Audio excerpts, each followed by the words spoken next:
सूचना। इस कार्यक्रम में दिखाए गए सभी विचार वक्ता के हैं। क्लास ऑफ पॉलिटिक्स का इन विचारों से सहमत होना जरूरी नहीं है। विचारों से उत्पन्न किसी भी विवाद के लिए क्लास ऑफ पॉलिटिक्स जिम्मेदार नहीं होगा। इंटरव्यू में किसी भी तरह की कोई भी काटछाट इस हिसाब से नहीं की गई है कि जिससे वक्ता के विचारों को किसी दूसरे रूप में प्रस्तुत किया जाए। इंटरव्यू के किसी भी भाग का व्यावसायिक रूप से बिना अनुमति के इस्तेमाल करने की इजाजत नहीं है। किसी भी तरह के विवाद का न्यायिक क्षेत्र रामनगर होगा। नमस्कार, मैं Piyush Silwal class of politics और मीडिया हलचल में आपका स्वागत है।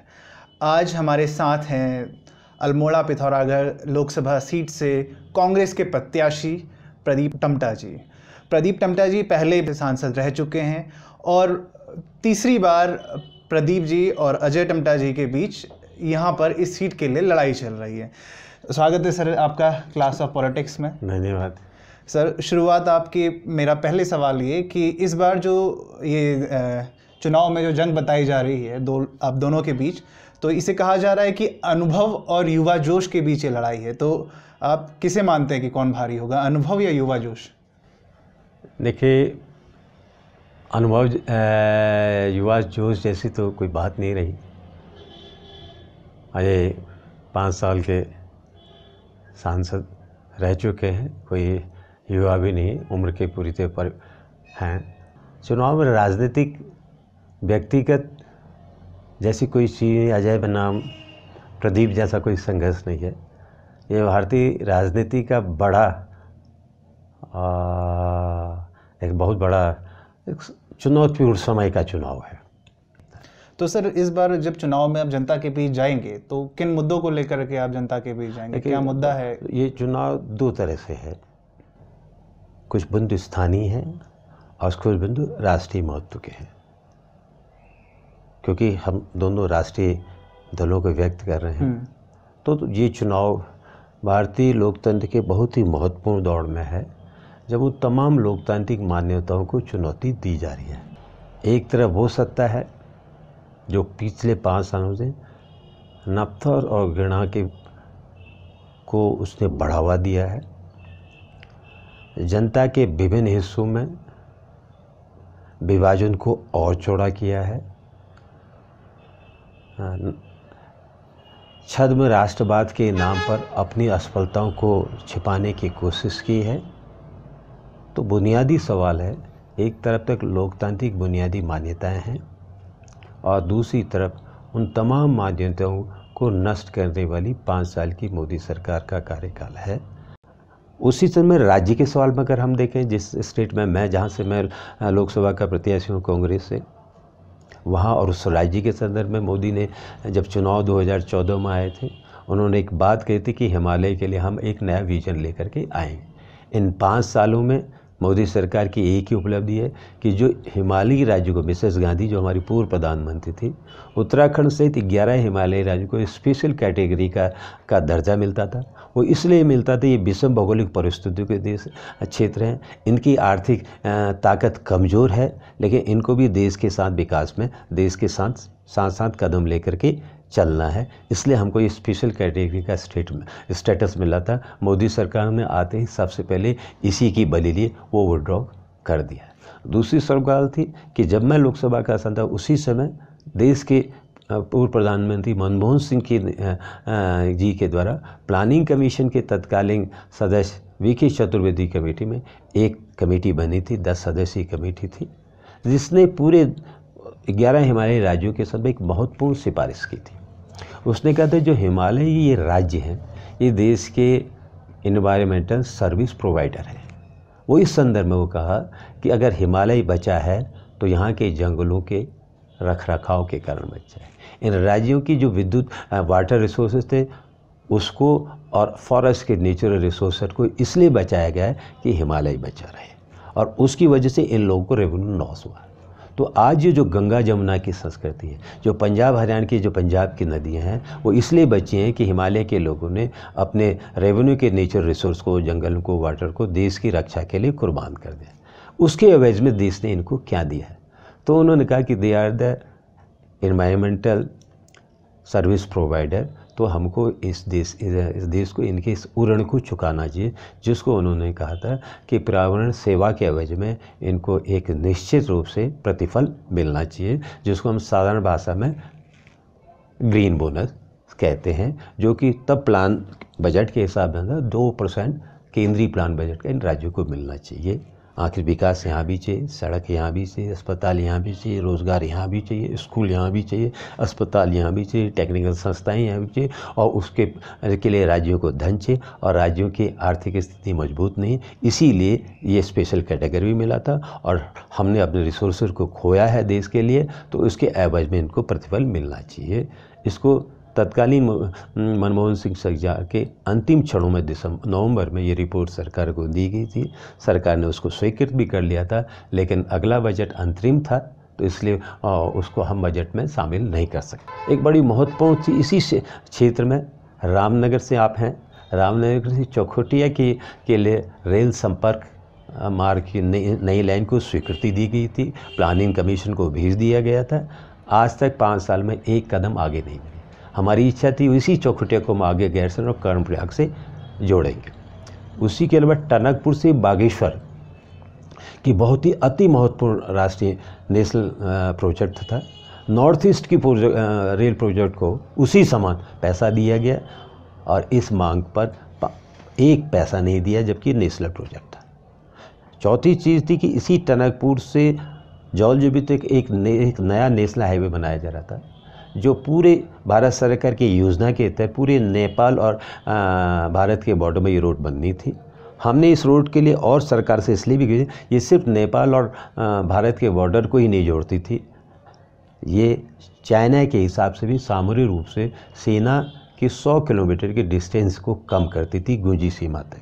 जो पहले टनकपुर से पिथौरागढ़ बाया जाना चाहता जौलजीबी, ये 100 किलोमीटर को कम हो रही थी। 850 किलोमीटर का केंद्रीय गृह मंत्रालय ने इसके लिए बजट भी आवंटन कर दिया गया था। सब कुछ हो चुका है, टेंडर भी हो चुका था। इन 5 सालों में 1 इंच आगे नहीं बढ़ी। इसी शहर अल्मोड़ा में नौजवानों में विज्ञान की प्रवृत्ति आगे बढ़ी, विज्ञान की दुनिया में वो आगे बढ़े, विज्ञान का कल्चर है। सब साइंस केंद्र की स्थापना की गई थी। 5 करोड़ रुपया भारत सरकार के द्वारा दिया गया था।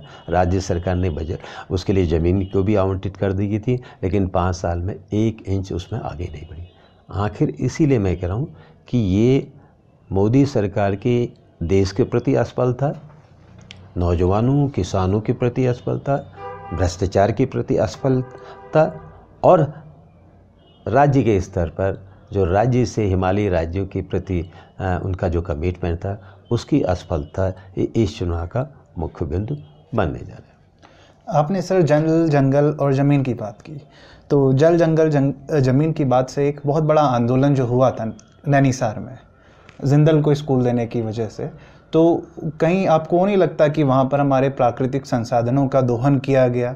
वो स्कूल के लिए ज़मीन देने के बजाय अगर सरकार उस वक्त भूमिहीनों को वो ज़मीन देती तो ज़्यादा बेहतर होता। बहुत नैनीसार के सब्जेक्ट के बारे में जैन के इस मामले में लोग बड़ी मिसकंसेप्शन है। जैसे नंदीग्राम का जो संघर्ष था, जहाँ टाटा को ज़मीन दी गई थी, वो ज़मीन किसानों की ज़मीन थी कि आपने किसानों की ज़मीन को, जो खेती के योग्य थी, किसान उस पर निर्भर थे, उनकी ज़मीन को छीन करके आपने एक निजी पूंजी को ज़मीन दे दी। छत्तीसगढ़ में आपने दी थी। हमारी सरकार बनती, कांग्रेस की सरकार ने बनती, 5 साल में प्रोजेक्ट में कुछ नहीं हुआ था, तो सरकार ने वो ज़मीन वापस लेके किसानों को लौटा रही है। यहाँ जो रानीखेत में नैनीसार में था, यहाँ किसी भी किसान की व्यक्तिगत भूमि का कोई भी अधिग्रहण नहीं किया गया था। ग्राम सभा की वो ज़मीन नहीं, ये ग्राम सभा की ज़मीन नहीं थी। ये वो ज़मीन थी जिसको फॉरेस्ट लैंड कहा जाता है, जिस ज़मीन में सरकार के पास एक निजी ज़मीन होती है जो लोगों की कृषि के उपयोग होती है, और एक शेष ज़मीन है जिसमें फॉरेस्ट की ही वो लैंड मानी जाती है। और वो लैंड ऐसी लैंड होती है जिसमें जब सरकार बहुत से विकास के कार्यों को करती है, स्कूल खोलना होता है, अस्पताल खोलना होता है, कोई भी तरह के जब पब्लिक गुड्स के काम होते हैं, उसी ज़मीन से वो अपने सामाजिक कल्याण के लिए सरकार उस ज़मीन का आवंटन करवाती है। नैनीसार में भी उसी ज़मीन से जो एक फॉरेस्ट की ज़मीन थी, जिस पर राज्य का हक था, उस ज़मीन के एक अंश को स्कूल के उपयोग के लिए दिया गया था। इसके पीछे अगर आप पूरे देश के इतिहास में देखें, आप मसूरी को देख लीजिए, आप नैनीताल को देख लीजिए, आप दार्जिलिंग को देख लीजिए, आप शिमला को देखिए, उनकी दो रूपों में पहचान है। वो प्रकृति के सबसे सुंदर पर्यटक स्थल है और दूसरे वहाँ पर शिक्षा की सबसे सुंदर इंस्टीट्यूशन भी। अगर 60% उनकी आय उनकी प्रकृति प्रेम के कारण, उनके नेचुरल ब्यूटी से लोग टूरिस्ट वहाँ पर आकर्षित होता है, तो 20% लगभग वहाँ वो एजुकेशन के सबसे बड़े सेंटर भी है। रानीखेत को ही देख रहे हैं कि रानीखेत में जब से मच्छखाली में, जहाँ पर नैनीताल से किसी मच्छखाली जुड़ा हुआ है, जब से बिरला का स्कूल आया है, वहाँ पर पर्यटन की असीम संभावना आगे बढ़ी है। तो हमारा भी था कि सरकार ने एक नैनीताल का सर जो स्कूल है, हाँ, तो इसमें जो बच्चे जो पढ़ने के लिए जाएगा वो हाँ, लगभग 30-35 लाख फीस सालाना। वो देखिए, जो भी इंस्टीट्यूशन, जो भी हिल स्टेशन में जहाँ पर स्कूल, प्राइवेट स्कूल खुले हैं, वो सब के सब आर्थिक रूप से ऊपर आए वर्ग के लोग जा रहे हैं। नैनीताल का ऐसा कुछ नहीं था। नैनीताल के अगर ये भी स्कूल खुलता है, ये सेंट जोसेफ से लेकर शिमला में जो निजी क्षेत्र के स्कूल हुए, हमारा कहना था कि अगर निजी क्षेत्र के ये स्कूल बन के आएगा तो इसकी वजह से ये क्षेत्र फिर पर्यटन के दृष्टि से आगे बढ़ेगा और बहुत से लोग उस क्षेत्र को अट्रैक्ट होंगे और हमारे क्षेत्र में फिर रोज़गार की नई असीम संभावनाओं को आगे बढ़ा। जैसे बिरला स्कूल ने भी मच्छखाली में दिया। जब से बिरला स्कूल आया, मच्छखाली आज पूरी देश ही नहीं दुनिया के लोगों को आकर्षित कर रहा है। तो ये सवाल है, अगर किसानों की ज़मीन का अधिग्रहण किया होता, हम जरूर उसका विरोध करते हैं। सरकार के पास जो ज़मीन थी, जिस ज़मीन में सरकार विभिन्न कल्याणकारी योजनाओं के लिए किसी को भी दे सकती, उसमें से एक अंश दिया गया और उसके साथ पहली बार यह हुआ कि उसमें उत्तराखंड के गरीब और उस क्षेत्र के किसान परिवारों के लिए भी कुछ सीटों को आरक्षित की बात की गई, उनकी फ़ीस को भी माफ़ की। तो हमने ये भी ख्याल रखा है कि उस क्षेत्र के बच्चों को भी उसका कुछ लाभ मिले। तो मैं नहीं समझता हूँ कि इसको नंदीग्राम से इसकी तुलना की जा सकती है, जहाँ की किसानी की भूमि का अधिग्रहण किया गया था। तो सर मेरा अगला सवाल आपसे ये है कि मोदी लहर से क्या पाने में आप सफल हो पाएंगे? क्योंकि जब हम ज़मीन पर जाते हैं तो वहाँ आज लोगों के मन में जो भाव है वो यही है कि हमें वोट देना है मोदी जी को। उन्हें अजय टम्टा से कोई मतलब नहीं है, उन्हें प्रदीप टम्टा से कोई मतलब नहीं है, वो सिर्फ चाहते हैं कि हम मोदी को वोट दें। उनके आगे एक मोदी ब्रांड है, तो इसे पार पाने के लिए क्या करेंगे? जो मोदी ब्रांड 2014 में स्थापित करने की कोशिश की गई थी मोदी और बीजेपी के द्वारा, उसके चंद 15-20 कॉरपोरेट जगत के द्वारा, अच्छे दिनों के अच्छे दिन आएंगे का जो नारा था, वही नारा, वही मोदी ब्रांड आज एकदम पूरी तरह से फ्लॉप हो गया। और उसका आपने परिणाम देखा भी होगा कि 3 राज्यों के चुनाव जब हुए थे, कि 3 राज्यों में जो बीजेपी की सबसे मजबूत गठबंधन थे, जिन पर 65 लोकसभा चुनाव सीटों में से अधिकांश उनके पास थी, वहाँ पूरी तरह मोदी का जो ब्रांड था ध्वस्त हो गया था। तो सवाल आज मुझे मोदी लहर जैसी कोई लहर देखने की नहीं है। हाँ, एक क्रिएट करने की कोशिश की जा रही है, एक छद्म राष्ट्रवाद, एक नकली राष्ट्रवाद को पैदा किया जा रहा है। ये राष्ट्रवाद और राष्ट्रद्रोह के बीच में जंग भी बनाया जा रहा है इस चुनाव। नहीं, देखिए, राष्ट्रवाद की जैसे कोई स्थिति नहीं है। जो राष्ट्रवाद का दावा करते हैं, हाँ, कि जब राष्ट्र गुलामी की बीड़ियों में जूझ रहा था, जब देश परतंत्र था, ब्रिटिश के गुलाम था, उस समय ये राष्ट्रपति कहाँ पर थे? तब भी तो डंडाधारी और खाकी नेकर वाले थे। क्या एक बता दें, देश की आज़ादी में किसी ने शहादत दी हो? 1 घंटे की भी जेल हुई? क्या गुरु गोलवलकर हेडक्वार्टर से लेकर अटल जी और आडवाणी जी, क्या एक दिन भी आज़ादी की संघर्ष में 1 घंटे की जेल भी गए हों? जब राष्ट्र को राष्ट्र की ज़रूरत थी, कुर्बानी की ज़रूरत थी, अब अंग्रेज़ों के साथ खड़े होकर के इस देश के विभाजन को और पुख्ता कर रहे थे। एक तरफ मुस्लिम लीग थी जो धर्म के नाम पर कह रही थी कि हमारा इस्लाम धर्म है, हमारा अलग कल्चर है, अलग देश है, हमको अलग देश दे दो। और आप उस समय कह रहे थे कि हिंदुस्तान को एक क्या कहते हैं, हिंदू राष्ट्र बना दो। तो इस तरह से विभाजन को वो धर्म के नाम पर अलग पाकिस्तान मांग रहे थे, आप धर्म के नाम पर अलग हिंदू राष्ट्र मांग रहे थे। और गांधी जी कह रहे थे कि नहीं, ये सब की साझा विरासत का देश है, और गांधी जी ने उसी के लिए बलिदान भी दे दिया। तब तो आप कहीं राष्ट्रवाद के चरम में थे। आज 5 सालों की आप अपनी असफलताओं को छिपाने के लिए आपने वादा किया था 2 करोड़ रोज़गार हम देंगे, वो आप पूरी तरह असफल हो गए हैं। नौकरियां की संख्या में भी 25 लाख से ऊपर पद विभिन्न राज्यों और केंद्र सरकारों में खाली पड़े हैं। इतिहास में 45 सालों में पहली बार बेरोज़गारी की उच्चतम दर पर हम पहुँचे हैं। आप उस फ्रंट में फेल हुए हैं। भ्रष्टाचार के मामले में, राफेल जैसे डील के मामले में आज तक प्रधानमंत्री इस बात का जवाब उन्होंने नहीं दिया है क्यों 520 करोड़ से का जो हवाई जहाज़ 1600 करोड़ हो गया। क्यों आपने HAL जैसी पब्लिक सेक्टर की कंपनी से एक अपने निजी दोस्त को अबानी को उपकृत कर दिया, उसको 30,000 करोड़ का ऑफसेट का समझौता दे दिया। आपने आज तक नहीं कहा। हमारी वायुसेना हमसे 126 विमान मांगे थे, आपने सिर्फ 36 विमान लाए। क्या वायुसेना ने कहा अब हमको आज के ज़रूरत नहीं, जबकि वही कह रही थी आज के सामरिक हालात में हमको 126 विमान चाहिए।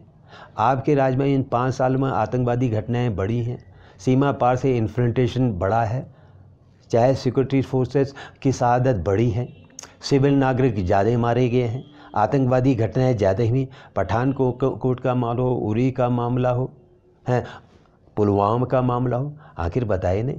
सब कह रहे हैं कि हम चौकीदार हैं। ये कैसे चौकीदार हैं कि 300 किलोग्राम का RDX से जीप लेकर के नेशनल हाईवे में आ जाती है और हमारे CRP के जवानों 40 जवान शहादत दे देते हैं। इन सवालों का उत्तर लोग न मांगे, इसलिए आप उस सारी चीज़ को नकली राष्ट्रवाद में क्रिएट कर दें। हमने तो नहीं सवाल पूछा था कि ये आर्मी ने, वायुसेना जब एयर स्ट्राइक की थी, हमने कहा हम सेना के साथ हैं, हम सेना के पराक्रम का हमने कभी राजनीतिक इस्तेमाल नहीं किया था। क्या कांग्रेस ने कभी इस बात का कहा है कि हमने पाकिस्तान के 2 टुकड़े करवा दिए? क्या पाकिस्तान उस दर्द को भूला होगा?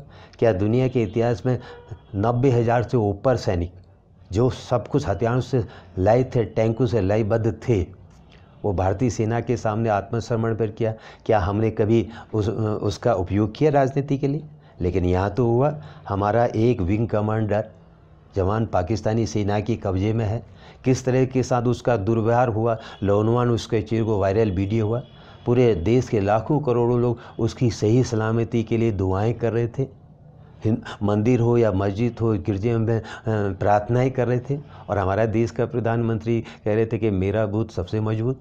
तो संकट सीमा में था, राष्ट्र पर था, या आपकी सरकार पर था? आपको लग रहा था कि 3 राज्यों में हमारी सरकार गई, तो आपने अपनी असफलताओं को छुपाने के लिए एक राष्ट्रवाद का नकली आवरण उठाया, और इसको देश की जनता जानती है और मेरे ख्याल से सबक सिखाने जा रही है 2019 में। सर, कांग्रेस के कई नेताओं ने ऐसे बयान दिए हैं हाल फिलहाल में, जैसे सर्जिकल स्ट्राइक पर सबूत मांगना और अभी एयर स्ट्राइक पर भी सबूत मांगना, और सिर्फ आपके बहुत सारे ऐसे कांग्रेसी नेता हैं जिन्होंने इस तरीके के बयान दिए। अभी हाल ही में कांग्रेस के जो सैम हैं उन्होंने भी इस तरीके का मैं व्यक्तिगत बयानों में नहीं जाता। हमने कहा कि सर्जिकल स्ट्राइक जब पहली बार उन्होंने कहा, हमने उस पर कोई सवाल नहीं उठाया, लेकिन हमने ये ज़रूर उठाया कि आप सर्जिकल स्ट्राइक आर्मी की इन सर्जिकल क्यों राजनीतिकरण करें? क्या यह भारत में पहली बार हुआ? और फिर हमने नहीं कहा कि डिफेंस के ही शीर्ष नेताओं ने जो रिटायर हो चुके उन्होंने कहा इस तरह के स्ट्राइक समय समय भारतीय सेना ने किए हैं, ये कोई नई बात है। इस पर हमने कोई प्रश्न नहीं उठाया। हमने कांग्रेस लीडरशिप ने जब आपने पुलवामा का अटैक हुआ, हमने कहा हम सरकार के साथ हैं। राहुल जी ने कहा हम सरकार के साथ हैं, सरकार और सेना जो भी उचित फैसला लेगी हम आपके साथ खड़े होंगे। और जब आपने एयर स्ट्राइक की तो हमने उस पर कहीं सवाल नहीं उठाए। सवाल तो तब उठने लगे जब आपने एक विंग कमांडर देश की दुश्मन के कब्जे में है, देश चिंतित है वो वापस आ जाए, और देश के प्रधानमंत्री को उसकी वापसी की चिंता न हो करके वो देश में अपने बूथ वर्कर को संबोधित कर रहे हैं और नारा दे रहे हैं कि मेरा बूथ सबसे मजबूत। जब आपने ये सवाल करना शुरू किया, हमारी सेना ने, वायुसेना ने साहब कहा कि हमारा लक्ष्य हमको एक टारगेट दिया गया था, हमने पूरी दुनिया को संदेश दे दिया, अगर हिंदुस्तान की सीमा के अंदर किसी ने कोई ज़रूरत की आतंकवादी हमले के, हम घर में जा कर के उन पर निशाना नहीं, हमने टारगेट को नहस कर दिया, हमने उस पर कोई प्रश्न नहीं उठाया। लेकिन मीडिया को कहाँ से खबर मिली, कोई कह रहा है 300 मर गए, कोई कह रहा है 400 मर गए। हमारे डिफेंस के मंत्री ने, हमारी विदेश मंत्रालय ने भी वही बयान दिया जो हमारी सेना ने दिया है, हमने उस पर कभी प्रश्न नहीं उठाए। लेकिन बीजेपी के राष्ट्रीय अध्यक्ष अमित शाह ने कहा कि 250 लोगों को हमने मारा, तो एक तरफ सेना कह रही कि हमारा काम लाशें गिनना नहीं, हमने अपने टारगेट किया था, हमने दुश्मन को एक संदेश दिया था। और उसी बात को हमारी विदेश मंत्रालय कर रहा है, हमारे रक्षा मंत्री कर रहे हैं, और दूसरी ओर टीवी मीडिया में युद्ध का एक युद्धोन्माद पैदा किया जा रहा है। आपका राष्ट्रीय अध्यक्ष कह रहा है कि हमने 250 मार दिए। तो जब आप कह रहे हैं तो लोगों ने पूछा होगा, किसी ने कहा, कोई कह रहा 300 मारे, कोई कह रहा 400 मारे, आपके राष्ट्रीय अध्यक्ष 250 मारे, इसका स्पष्टीकरण दे दे कितने मारे। लेकिन कांग्रेस ने तो यहाँ भी नहीं पूछा। ठीक सर, मेरा अगला सवाल आपसे, आप राज्यसभा सांसद भी हैं, तो एज ए राज्यसभा सांसद आपने क्षेत्रीय विकास के लिए क्या क्या अभी तक काम किए हैं? मैंने जो मैं से बन सकता था, मैंने इसी सवाल को 2.5 घंटे की बहस रही थी जब हिमालय, क्योंकि मैं राज्य का सांसद हूँ और राज्य के सांसद के नाते जो सरोकार हैं, जो हिमालयी सरोकार हैं, मैंने कहा था नॉर्दर्न ईस्टर्न जो हमारी 8 हिमालयी राज्य हैं, तो उत्तर पूर्वी में आसाम, नागालैंड, मिजोरम, उन सब को डेवलपमेंट के लिए भारत सरकार ने अलग मिनिस्ट्री बना रखी है, नोडल एजेंसी है, नॉर्थ ईस्ट काउंसिल है जिसका अलग बजट है, जो राज्यों के बजट से अलग होकर के वहाँ इंफ्रास्ट्रक्चर के लिए अन्य तमाम ज़रूरतों की प्रगति को आगे बढ़ा रही है। जब आप उन हिमालयी राज्यों को एक कैटेगरी में रखते हैं तो एक जगह या तो पूरे हिमालयी राज्यों के लिए एक सेंट्रल हिमालयन अथॉरिटी या डेवलपमेंट काउंसिल बनाएं, जहाँ देश के प्रधानमंत्री उसके अध्यक्ष हों और वो पूरे समग्र रूप से हिमालय के विकास के बारे में सोचें। जब तक आप इस परिस्थिति में नहीं आते, तो जिससे नॉर्थ ईस्ट काउंसिल है उसी की तरह सेंट्रल हिमालयन काउंसिल भी बनाइए, जिससे कि वो फोकस कर सके उत्तराखंड, हिमाचल या जम्मू कश्मीर क्या स्पेशल ज़रूरत है, रोज़गार के अवसर और टेक्निक के अवसर हैं, यहाँ की जंगल संपदा है, यहाँ के एजुकेशन का हालात हैं, यहाँ के निर्माण की टेक्नोलॉजी है, हर साल लैंडस्लाइड आ रहे हैं, उससे हर साल आपदाओं का ये राज्य है। तो ये सवाल पर मैंने खुद पार्लियामेंट के अंदर अपना प्राइवेट मेंबर बिल लाया था और इन सवालों को लेकर 2.5-3 घंटे की बहस हुई थी। और मेरे इस सवाल पर सिर्फ मेरे ही पार्टी के लिए, विपक्षी लोगों ने भी सहमति की थी कि केंद्रीय सरकार को हिमालय के लिए अलग नज़र के साथ सोचना चाहिए, इस पर संवेदनशील हो। लेकिन राज्य सरकार, भारत की सरकार ने कुछ जुमलों के साथ हम देख रहे हैं, हम कर रहे हैं, उसके प्रस्ताव को नकार दिया। तो मैं उन सवालों को, जो मेरे राज्य के सवाल थे, जो हमारा स्पेशल कैटेगरी के स्टेट को वापस कर दिया गया, उस सवाल को भी हमने पार्लियामेंट के अंदर फोकस किया। हमने इस सवाल को भी किया, हर साल वहाँ पर आपदा आ रही है, आज तक हमारे जहाँ में 6 डॉपलर रडार इसी संसदीय क्षेत्र में लगने चाहिए थे। तो हमने इस सवाल को भी उठाया कि इस हिमालयी राज्यों में आज टेलीकम्युनिकेशन सुविधाओं को बढ़ाना चाहिए, है ना। सीमांत क्षेत्र में आज भी मोबाइल की सेवाएं नहीं हैं, जो संकट के समय उनको सहायता के लिए मांग कर सकते हैं। तो जो हिमालय के राज्यों के जो भी है इंफ्रास्ट्रक्चर, रोड नेटवर्क था, मैंने इसी सवाल को उठाया कि टनकपुर से पिथौरागढ़ तक की ऑल वेदर रोड का क्या मतलब है। आगे पिथौरागढ़ से गुंजी जो तिब्बत की सीमा तक, एक तरफ चाइना तिब्बत की सीमा पर पहुंच चुका है, रेल पहुंच रही है, हवाई अड्डे भी उसके वहां पर पहुंचे, नेशनल हाईवे पहुंच रहे, और आप ऑल वेदर रोड को पिथौरागढ़ में समाप्त कर दे रहे हो। मैं खुद गृह मंत्री से मिला था। मैं मेरे संसदीय क्षेत्र के 32,000 परिवार जो पंचेश्वर में डूब रहे थे, इनके पुनर्वास के सवाल को लेकर के जब सरकार डाम पर स्थिति करे और इनको कहाँ बचाए, इन सवालों को लेकर के मैंने खुद सेंट्रल यूनिवर्सिटी के सवाल को कि कुमाऊँ को भी एक सेंट्रल यूनिवर्सिटी दी है। ये जो विभिन्न सवाल थे, इन सवाल को जब भी पार्लियामेंट में समय मिला तो इन सवालों को हमने फोकस करने की कोशिश की है, जो अपना कर्तव्य था पालन किया। लेकिन केंद्र की सरकार का रुख ही ऐसा रहा है कि उसका बहुत सकारात्मक या सहयोगात्मक नहीं रहा, जिसके राज्य पिछड़ा रहा। सर, मेरा आखिरी सवाल आपसे, सांसद निधि खर्च करने को लेकर के आप पर भी ये आरोप लगाया जाता है कि आप खासे कंजूस हैं सांसद निधि खर्च करने के मामले में। वही आरोप अजय टंडा पर भी लगता है, वही आरोप आप पर भी लगता है, तो यहाँ पे जनता अपने आप को ठगा हुआ सा महसूस करती है। मैं लोकसभा सदस्य रहा, कोई भी आज तक नहीं, किसी मीडिया नहीं कहा कि मैंने अपनी लोकसभा की सांसद निधि का प्रयोग नहीं किया। आज के सांसद पर तो मैं नहीं कर रहा हूँ, ना सच्चाई मैं नहीं जानता हूँ। मीडिया में ही आ रही है कि 5 साल की पचूरगढ़ में कोई कह रहा 16 करोड़ वापस चली, कोई कह रहा 18 करोड़ की वापस चले गए। मैंने अपनी सांसद नीति में किसी ने भी मेरे ऊपर आरोप नहीं लगाया होगा। मेरा काम है संस्तुति करना, मेरा काम है जो मुझे योजनाएं मिली है विभिन्न क्षेत्र की, उनको मैंने समय पर दिया। आज भी राज्यसभा का मैं सांसद रहा हूँ। मैंने अपने 3-4 साल के अवसर में सारे की सारी सांसद के जो अभी तक के प्रस्ताव दिए गए, हर राज्य में दूरस्थ क्षेत्र में भी गया, उत्तरकाशी के गांव में आग लगी, मुख्यमंत्री वहाँ गए, एक पैसे की घोषणा नहीं करके मैं वहाँ गया। मैंने 10 लाख रुपया जिलाधिकारी के फंड में डाल दिया कि जिससे कि आपदा के सवाल पर इन लोगों को राहत मिले। तो राज्यसभा में भी मैंने इस राज्य का जनप्रतिनिधि होने के कारण लोग मैं समझते थे कि मैं सिर्फ अल्मोड़ा संसदीय क्षेत्र में पूर्व सांसद भी रहा, मेरे ऊपर यहाँ का भी दबाव था, लेकिन मैंने सारे राज्य के हर अवसर में जगह थोड़ा बहुत सबको दिया होगा। और कोई नहीं कह सकते जितना मेरा वर्ष का कार्यकाल है उससे ज़्यादा की योजनाएं मेरी नोडल अफसर के पास पड़ी हुई हैं। मेरे पर ये आरोप नहीं लगाया जा सकता। धन्यवाद सर आपका बहुत बहुत हमसे बातचीत करने के लिए। और आखिरी निवेदन अपने दर्शकों से, अब इतना लंबा इंटरव्यू आप देख चुके हैं, तो इस इंटरव्यू को दूर तक फैलाने की जिम्मेदारी आपकी भी होती है।